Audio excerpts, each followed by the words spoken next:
Welcome to Linux for the Rest of Us, episode number 82. If you tuned into this show, you're probably interested in Linux. It's an operating system, if you haven't noticed. Yes, we know you know that already. But it's a cool operating system because it's found in so many places and it can do so many things. And it's awesome on so many levels, which we will find out about today in different forms. I mean, we're talking Linux news, Linux software, how Linux is being used in the world, Linux distributions. And, of course, the man who brings us this information is our friend Steve McLaughlin, the door-to-door geek from doortodoorgeek.com. What's up, Door? Trying to stay sane, doing an okay job. Very good. That's pretty awesome. I was talking to Door before the show about his new podcast at podbrewers.net. Yep. And it's a cool show. It's very entertaining. You guys should definitely check it out. What I find, I mean, the show is great, but what I find that I have to get used to is people calling you Steve. That's the first time ever in my experience with you that people have called you by your real name. I told not to, and at the very beginning, they're like, door, and then halfway through, Steve. I don't know if they're getting drunk, and that's the reason, or what. Oh, man. It's interesting, though, but it's a fun show, and I like how you guys have it set up, and Tracy does a great job. He's very knowledgeable, and it sounds fun, so it sounds like a cool show. You guys should definitely check it out. Yeah, I definitely have a blast. Yeah. All right, man. Anything else going on before you want to start, or what do you want to do? Oh, well, I mean, the only other thing, I really wanted to mention was, just real quick, I think got the kindest email I've ever gotten from Chris Berry. And he was basically saying thank you for the stuff I said during the last cast. And I don't think I could make it clear to him in words that, A, thanks are not in order, period. Because I'm the guy who kind of harassed him to do the videos to start with, me and Steve both. I'm just happy he did it, and I really do wish him nothing but success. And you guys, I just ask you, everybody out there, don't forget, it is a money-back guarantee.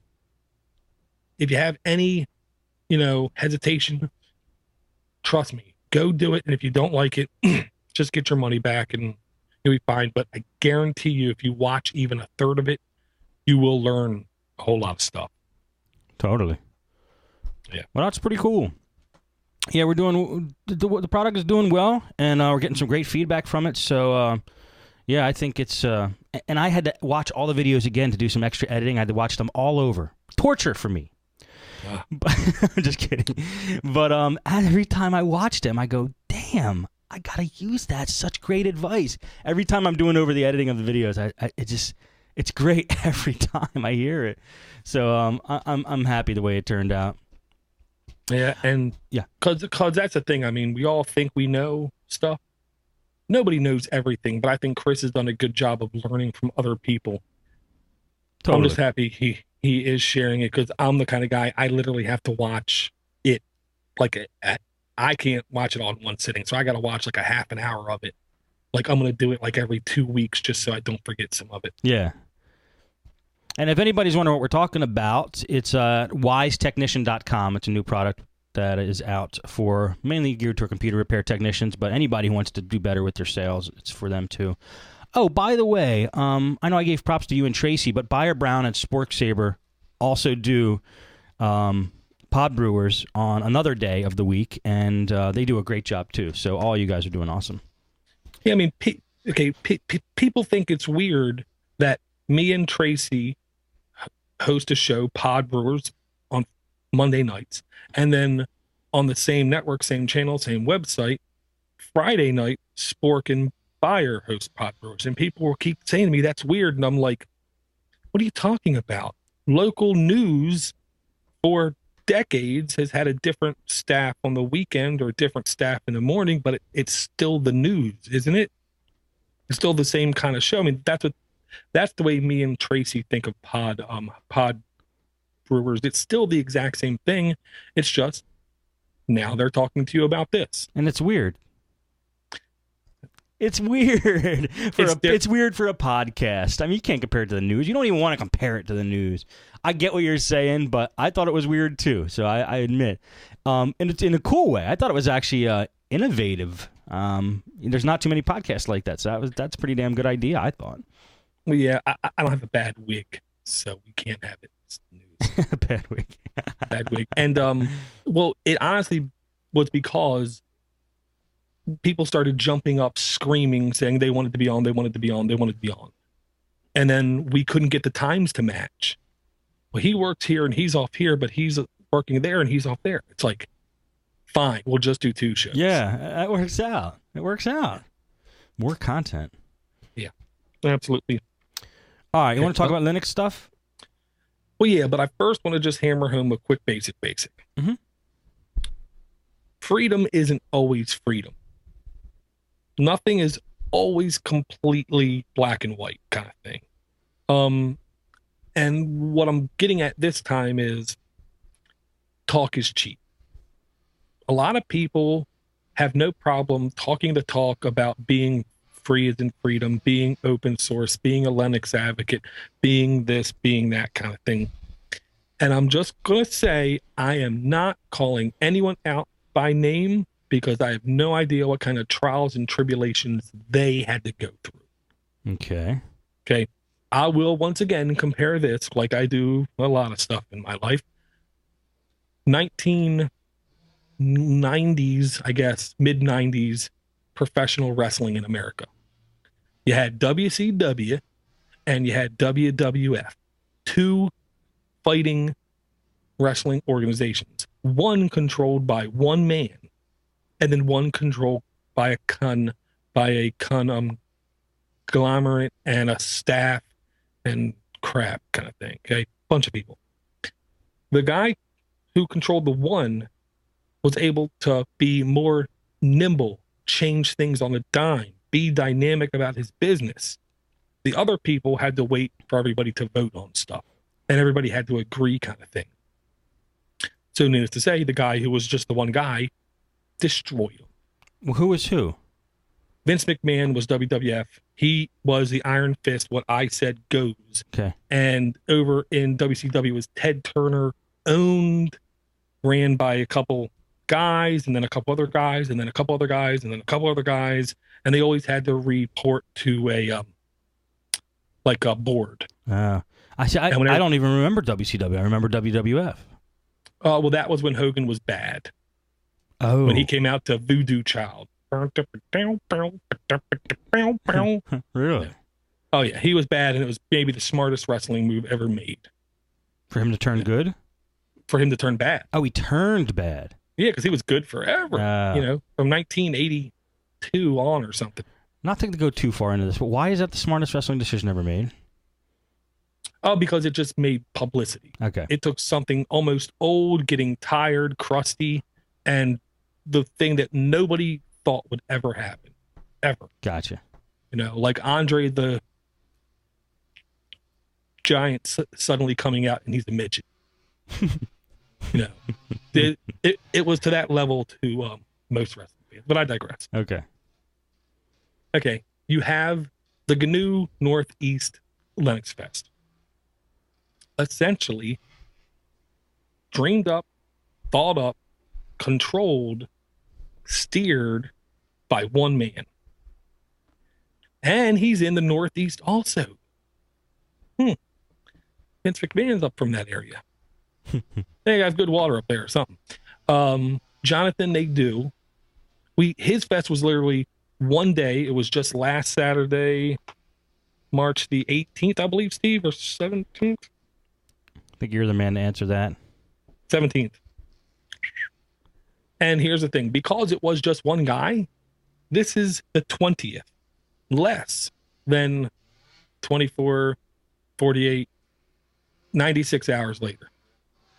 Less than 96 hours later, and every single bit of audio is already published to the internet. Love it. Oh, dude, that made me so freakishly happy. Where can we get it? All you have to do is go to Frostbite media.org, and he published them under the Frostcast show. So either in MP3 or OGG, you go there and there's all 7 or 8 talks.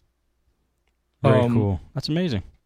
Yeah, I am happy to say they had over double the turnout from last year. They also had over double the number of registrations, which is, all you can really hope for. Sure. It's called expansion. Big time. Mm-hmm. Yep. And it's controlled expansion with one guy, pointing the finger, making things happen, which to me just ends with a product that has a clear image at the end. So you're like, you mean like Steve Jobs? You're talking about people like Steve Jobs, right? Just want you to know that. But their goals are completely opposite. Oh, really? What was Steve Jobs' goal? And now I'm just going to let you know, if you see Jonathan Nadeau, he might punch you. That's why I was hesitant to say that in the beginning, because I don't want to put Jonathan and Steve Jobs in the same sentence. How's it different? It's quite easy. Steve Jobs' goal was to be a money and business whore, pwn business, close everybody else down, essentially, make everybody buy everything from him. Did you read the biography? The biography? Did you read the biography? I don't read, Steve. Oh, well then you probably don't know what his goals were. Then do you, Dora? Anyway, back to Jonathan. I can tell you what they appeared like. Mm-hmm. Anyway, back to Jonathan. To double your stats in 1 year is freaking awesome. So, well done. I applaud him. That's great. Let's keep this positive. I'll stop talking about Apple. That's okay. And in fact, I'm looking at the feed now for Frostcast, and it looks like about, oh my God, almost like 10 shows are just the talks of the fest that were happening during the fest, right? Yeah, he just literally made sure everybody who spoke was recorded within, I believe he said, a week. He's also going to have all of the video published. What? Yeah. Well, that's because he owns everything. He controls everything. A lot of other. I lost your door. I lost door. The lost door, everyone.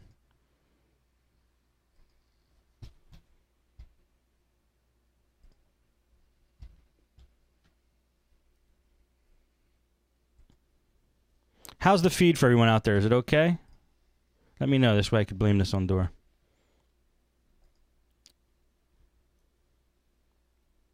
Hey, Steve? Yo. Yep. Cool. I don't know what happened. All right. Let me get your video up there. It ain't coming? No. No, it ain't. Hold on. There we go. Hey. Do you know when you cut out? No, because I literally was talking and then it just started ringing. All right, let me go to the recording. Everything. He controls everything. A lot of other. That's where I lost you. As you said about Jonathan, he controls everything. Yeah. Basically comparing him to Steve Jobs. Right. All right. All right, I'm going to hit record now. Ready? Yep. Here you go. Start. Right.